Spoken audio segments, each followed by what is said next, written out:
Pada dasarnya, Anda dapat percaya bahwa ada Tuhan, tetapi pada saat yang sama Anda dapat percaya bahwa beberapa orang di dunia memiliki kekuatan luar biasa. Tetapi Anda perlu filsafat untuk melihat bahwa keduanya saling bertentangan. Itu berasal dari perbedaan antara tempat kita menemukan nilai kita dan cara kita menghasilkan nilai kita. Sekarang, kita seharusnya tidak berpikir seperti ini. Makna yang disebut itu bersifat independen dari kita dan tidak memiliki makhluk surgawi yang dapat kita gunakan untuk menemukannya. Percayalah, kalau aku cukup bertawakal kepada Tuhan dari pagi sampai petang, hausku akan hilang. Itu tidak akan ada gunanya, karena air minum adalah sesuatu yang dapat Anda tangani. Kita sendiri yang harus mencari, menemukan, dan meminum air. Itu adalah sesuatu yang bisa kita lakukan. Hal yang tidak bisa kita lakukan, misalnya, adalah berbagi ketika kita kehausan atau hanya punya sedikit air. Dari Sekolah Istanbul.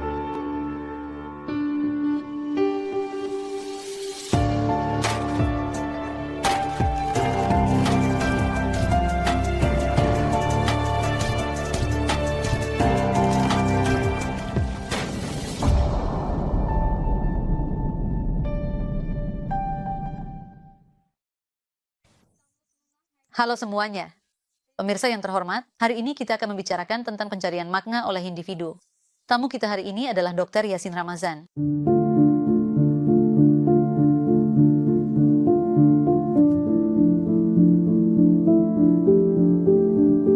Selamat datang, Pak. Makasih hadiah. Apa kabar? Saya baik. Anda? Kami juga sangat baik. Terima kasih banyak. Pak, di episode sebelumnya kita sudah membahas tentang kepercayaan dan nilai-nilai di zaman modern. Hari ini, kami ingin membicarakan soal pencarian makna. Ini adalah salah satu masalah di era modern. Saat ini kita semua sedang, dalam pencarian makna, terus-menerus mempertanyakan apakah makna itu benar-benar ada. Jadi, mengapa hal ini menjadi lebih terlihat di zaman modern? Apakah pencarian makna ini memang selalu ada, tapi sekarang lebih sering diungkapkan? Atau ini hanya kebiasaan zaman sekarang? Menurut Anda bagaimana? Sekarang? Tentu saja di zaman sekarang ini, pencarian makna lebih sering diungkapkan, dan hal ini muncul sebagai akibat dari gagasan bahwa mungkin saja tidak ada makna. Jadi, apakah hidup kita sepenuhnya absurd, sepenuhnya tanpa makna? Maksud saya, jika kita hanyalah makhluk di sebuah planet yang mengitari salah satu dari ribuan, puluhan ribu, ratusan ribu bintang dalam sebuah galaksi yang jaraknya entah berapa miliar tahun cahaya, bukankah hidup kita jadi tidak bermakna? Bukankah kita ini seperti sejenis bakteri saja? Jadi, sebenarnya pertanyaan tentang makna itu muncul setelah klaim tentang ketidakbermaknaan. Kalau kita lihat secara tradisional, sebenarnya pencarian makna itu sudah ada di mana-mana, sejak zaman paling primitif ketika manusia mulai berkarya sampai hari ini. Kita bisa melihat hal ini mulai dari penelitian arkeologi, kitab-kitab suci, buku-buku sejarah, sampai karya-karya yang dihasilkan oleh peradaban-peradaban yang sangat menarik. Jadi, pencarian makna itu bukanlah sesuatu yang baru. Lalu, kenapa sekarang hal ini menjadi masalah yang begitu besar? Karena upaya manusia dalam mencari makna kini menjadi lebih individual. Kita mulai mencari makna secara satu persatu. Jadi, apa kira-kira makna hidup saya secara pribadi? Apa yang mungkin dimaksudkan Tuhan terhadap saya? Saya di alam semesta ini. Oke, kalau kita berpikir bahwa kita ini seperti bakteri di bumi, dan kita sebenarnya tidak punya tempat yang berarti di alam semesta, lalu apa arti satu orang di dunia yang berisi 8 miliar manusia? Jadi, kita melihat munculnya nihilisme, seperti ada atau tidaknya saya, apa bedanya? Nah, titik nihilistik inilah yang sebenarnya membawa kita pada pertanyaan ini. Jadi, dalam pertanyaan apakah hidup kita punya makna atau tidak, kita merasa seolah-olah harus menemukan jawabannya secara individu. Sebenarnya, disinilah awal dari rasa tidak bermakna itu muncul. Maksudnya, secara individu, kenapa kita harus menemukan makna itu secara pribadi terlebih dahulu? Apakah kita benar-benar punya kewajiban seperti itu? Menjadi bagian dari sesuatu dan menjadi kelanjutan dari hal itu, hidup bersamanya dan bersama-sama memberikan pengaruh pada sesuatu. Sebenarnya secara tradisional menunjuk pada tempat di mana makna itu lahir. Jadi maksud Anda, misalnya, kalau kita memikirkannya sebagai umat manusia, sebagai komunitas, apakah memikirkan apa makna dari kemanusiaan, apa makna dari manusia itu sendiri akan menghasilkan kesimpulan yang lebih masuk akal? sebagai individu. Tentu saja, tentu saja. Maksud saya begini, kita juga bisa membicarakan tentang apa yang dilakukan masing-masing individu di dalamnya. Tapi yang paling penting, kita harus melihat dulu dari mana makna itu berasal. Jadi, hari ini, ketika kita mencari makna hidup kita, tentu saja ini bisa berarti banyak hal yang berbeda. Tapi hari ini, dalam arti yang Anda tanyakan sekarang, maksudnya ketika Anda bertanya apa nilai dari hidup kita. Nilai hidup kita itu bukan hanya dari apa yang kita lakukan sendiri, tapi lebih kepada dalam konteks apa kita melakukan semua itu. Itu yang lebih penting. Begitu juga, misalnya, makna sebuah kata tunggal juga seperti itu. Misalnya, saya bilang gelas. Kalau tidak ada konteksnya, maksudnya, kenapa saya mengucapkannya? Tidak ada yang akan mengerti. Tiba-tiba saja, kata gelas tidak punya makna apa-apa. Menunjukkan benda yang dimaksud bukanlah sebuah makna. Jadi, ungkapan seperti apa yang diberikan kepada kita, ini berkaitan dengan hal itu. Nah, sama seperti itu, apa yang kita lakukan dan alami, serta realitas yang kita hadapi dalam hidup, hanya akan bermakna jika memiliki konteks tertentu. Lalu, apakah titik yang Anda sebut sebagai ketiadaan makna, itu bisa kita kaitkan dengan perkembangan ilmu pengetahuan? Jadi seperti yang Anda katakan, kita mempertanyakan posisi kita di antara semua planet ini, kita melihat baik ke mikro maupun makro alam semesta. Kita hanyalah salah satu dari bakteri, hanya sebuah sel saja. Atau kita bilang, kita hanyalah setitik kecil di alam semesta yang begitu luas. Ini bukanlah hal-hal yang kita ketahui sebelumnya. Itu adalah hal-hal yang kita pelajari seiring waktu. Apakah mungkin kita merasa nilai diri kita berkurang seiring kita mengetahui dan mempelajari hal-hal ini? Tentu saja. Sebenarnya, ini juga semacam, upaya penilaian. Jadi, makna seperti apa yang akan kita temukan? Ini bukan hanya soal sains, tapi juga ada sisi filosofisnya. Jadi, kalau kita sampai di sini secara kebetulan, artinya kita adalah makhluk yang sedikit lebih berkembang dari makhluk lain sebagai hasil dari suatu kebetulan yang beruntung. Pohon willow berkembang dengan cara yang sedikit berbeda, pohon pinus berkembang dengan cara yang sedikit berbeda, dan manusia juga berkembang dengan cara yang sedikit berbeda. Jadi, pada dasarnya, kita dihadapkan pada dunia di mana segala sesuatu disamakan dalam satu dimensi.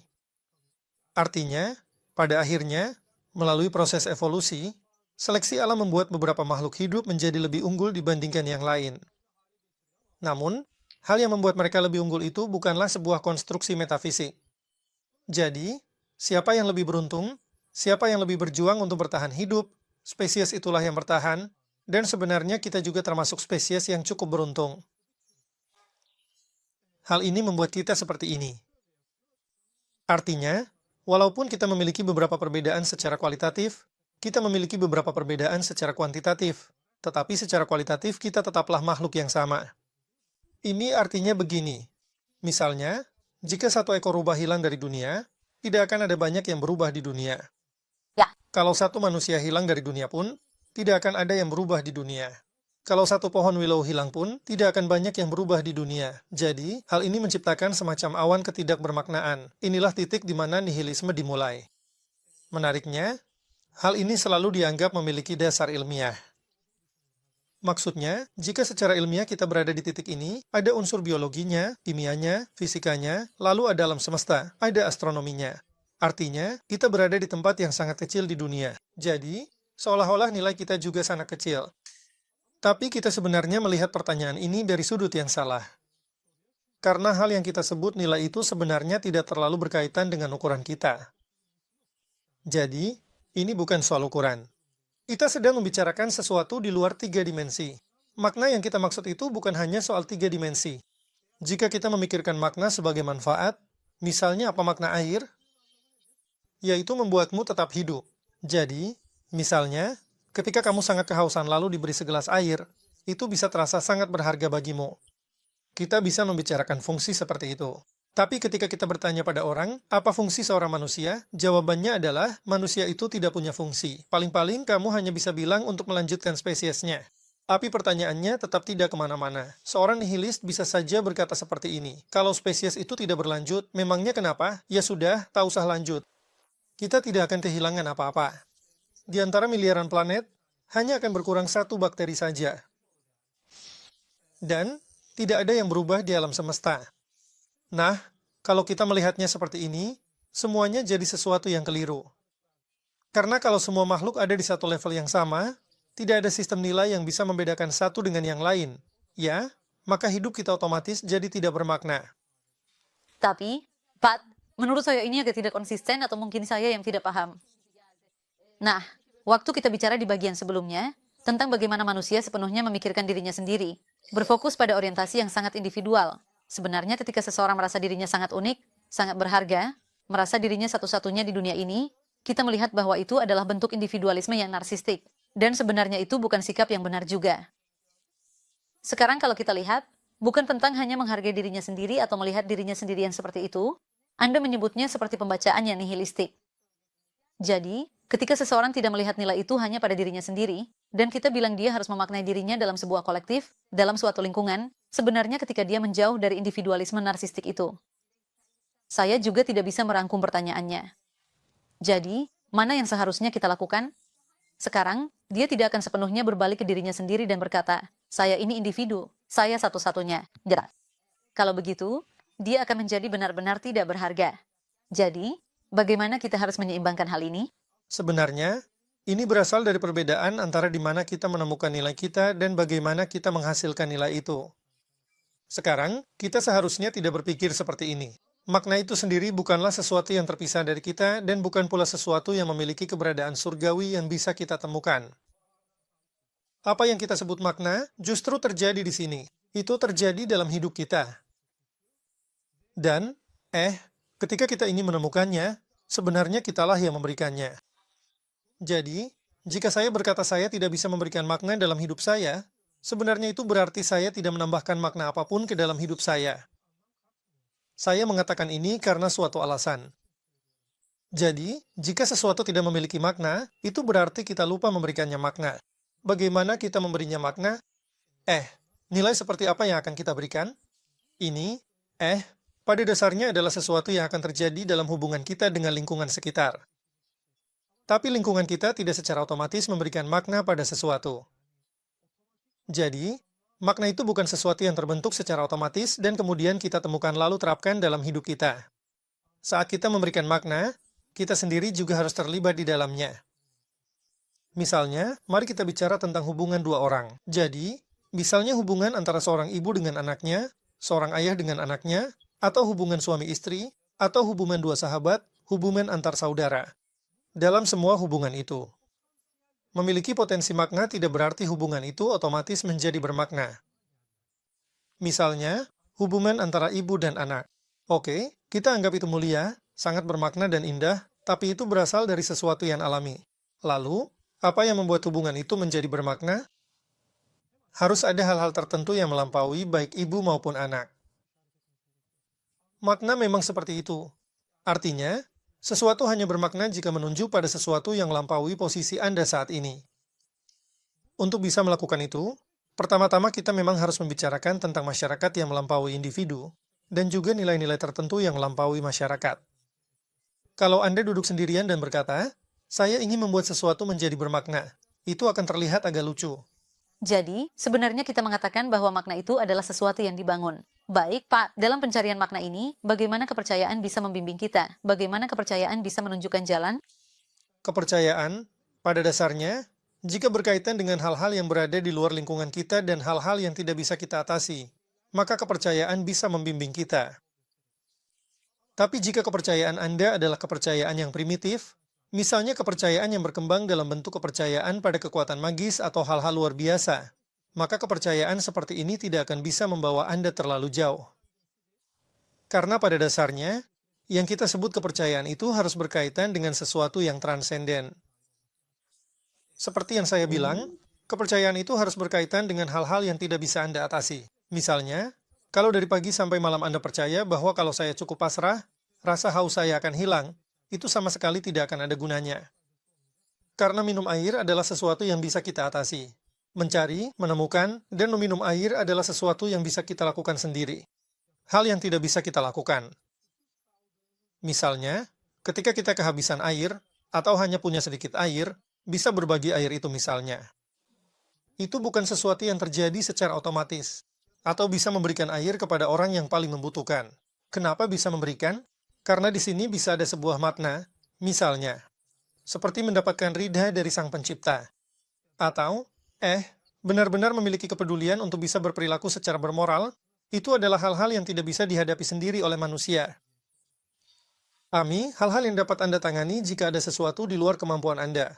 Dan jika keyakinan Anda berkaitan dengan hal-hal yang transenden, dengan realitas yang melampaui diri Anda, maka, keyakinan agama, akan membantu Anda. Itu contoh yang sangat bagus. Menurut saya juga, jadi jauh lebih mudah dipahami, Pak. Kita tadi bicara tentang kepercayaan dalam pencarian makna. Sebenarnya, saya juga ingin menanyakan tentang kecenderungan spiritual dan pertanyaan-pertanyaan filosofis. Jadi, dalam konteks kepercayaan, bagaimana pertanyaan-pertanyaan filosofis dan kecenderungan spiritual bisa, membimbing atau menjadi penunjuk jalan dalam pencarian makna ini?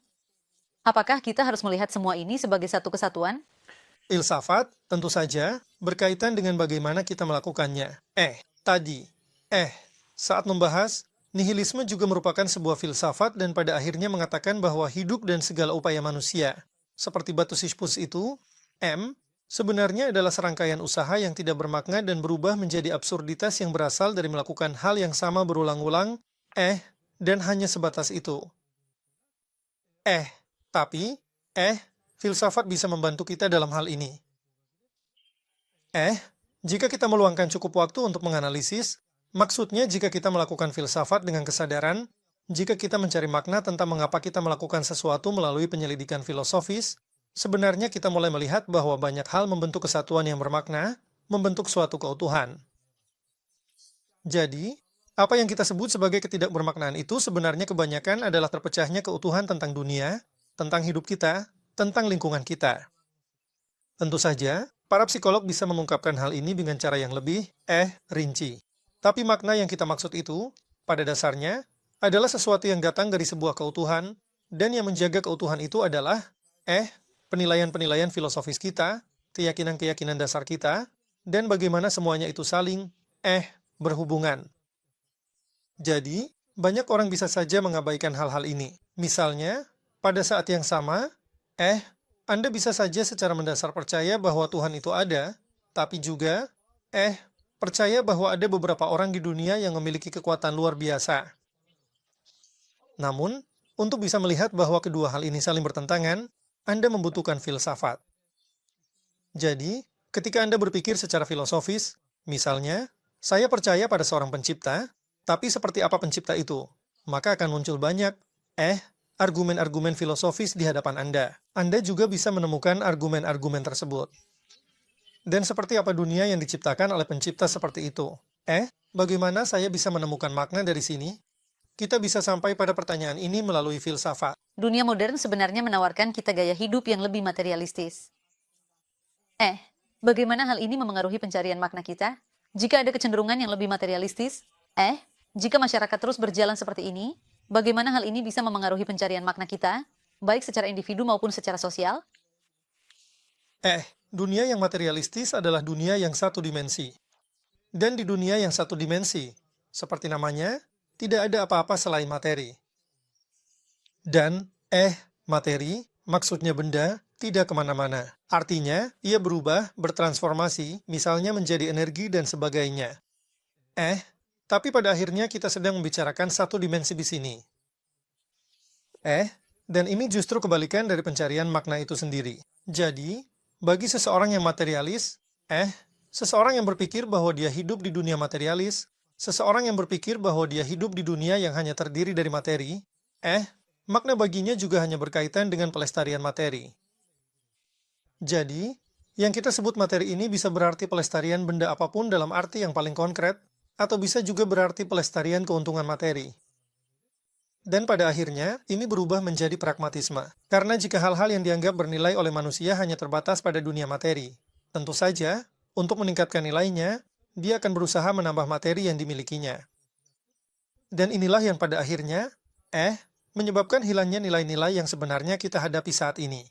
Jadi, secara konkret, Anda, hanya menganggap cukup jika orang-orang yang Anda kenal dan lingkungan terdekat Anda yang bisa bertahan hidup, sedangkan di luar itu, misalnya para pengungsi, orang-orang yang lemah, atau mereka yang berasal dari ras tertentu, dianggap lebih, tidak berharga dan hak hidup mereka sebenarnya tidak sama dengan milik Anda. Karena Anda memiliki kekuatan material tertentu. sedangkan mereka tidak memilikinya. Jadi, akhirnya kesimpulannya sampai di sini. Artinya, nilai seseorang sebagai manusia tidak lagi ada, begitu juga anak-anak tidak lagi bernilai hanya karena mereka adalah anak-anak. Masa depan pun tidak lagi memiliki nilai. Sebenarnya, masa lalu juga tidak lagi bernilai. Segala sesuatu yang terjadi saat ini pun, jika memang bernilai, maka Anda akan melakukan apa saja untuk melindunginya. Namun, ini juga berarti semacam ketidakberhargaan. Ya, Pak, di tengah semua analisis ini, di tengah tekanan sosial dan perubahan gaya hidup, bagaimana mungkin seseorang bisa menemukan makna dirinya, menemukan makna hidup, dan mencoba menulis kisah hidupnya sendiri? Bagaimana Anda melihat hal ini? Bagi individu, segalanya semakin sulit. Karena sebenarnya kita tidak hidup dalam awan tanpa makna. Jadi, para nihilis menekankan hal ini secara khusus. Tapi sebenarnya kita hidup dalam kekacauan makna. Jika makna kita sebenarnya adalah bagian biologis, ya, sebagai bagian dari proses evolusi, untuk mempertahankan kehidupan di dunia, maka yang harus Anda lakukan adalah bereproduksi dengan sehat. Tapi jika itu tidak terasa benar-benar bermakna, maka yang akan Anda lakukan adalah mencari lebih banyak lagi. Misalnya, menjalani 60, 70, atau 80 tahun hidup Anda dengan penuh makna, dan tidak hanya untuk diri sendiri, tetapi juga melakukan sesuatu yang bisa membuat dunia di luar diri Anda menjadi lebih bermakna. Memiliki pola pikir seperti itu, membangun seperangkat keyakinan, dan meneruskan keyakinan-keyakinan itu secara hidup kepada generasi berikutnya, itu benar-benar tidak mudah. Di sini, hal yang benar-benar bisa membuat semuanya lebih bermakna adalah menghilangkan sedikit kebingungan dalam pikiran. Dengan cara yang lebih jelas, lebih, murni dan sederhana. Mencoba memahami kemana keyakinan-keyakinan tertentu akan membawa Anda. Kalau tidak, kita, ketika membicarakan tentang makna individu, membuat hidupnya sendiri bermakna, kita mulai memahaminya sebagai memuaskan keinginan dan hasrat pribadinya. Padahal, justru ini memberikan efek sebaliknya. Hal itu malah membuat Anda menjadi makhluk yang tidak diperlukan secara biologis. Jadi, Anda akan melakukan apa yang Anda inginkan. Misalnya, mengurus anak, melahirkan, itu adalah proses yang sulit. Mengurus anak itu memang sulit. Keluarga, baik dari segi materi, psikologis, maupun sosiologis, memang sulit untuk dijalani. Tapi, Anda ingin menjauh dari keluarga, anak-anak, demi menambah nilai dalam hidup Anda. Ini membuat Anda menjadi agak tidak bermakna secara evolusioner. Jadi, apa yang akan Anda lakukan? Hidup Anda akan berubah menjadi sesuatu yang tidak bermakna. Tapi sebenarnya tidak begitu. Sebenarnya, banyak makna dalam hidup kita. Banyak hal yang kita anggap bermakna adalah hal-hal yang didapatkan dengan susah payah. Entah itu sebuah ijazah, keterampilan yang kita pelajari, atau bahkan sekadar melihat bunga atau hewan. Membesarkan anak, meneruskan keluarga, memperkuat persahabatan, atau menulis sebuah buku. Semua itu adalah hal-hal yang sangat sulit dan semuanya juga bermakna. Tapi kita ingin tidak pernah kesulitan, tapi hidup kita tetap bermakna. Hal seperti itu tidak mungkin terjadi, dan memang tidak pernah terjadi. Dengan contoh-contoh tadi, semuanya jadi jauh lebih mudah dipahami. Bagi saya pribadi, hal itu jadi terasa jauh lebih nyata dan konkret. Terima kasih banyak, Guru, atas komentar Anda yang berharga. Terima kasih. Pemirsa yang budiman, hari ini kita telah membahas tentang pencarian makna dalam dunia modern. Sampai jumpa di episode berikutnya. Selamat tinggal.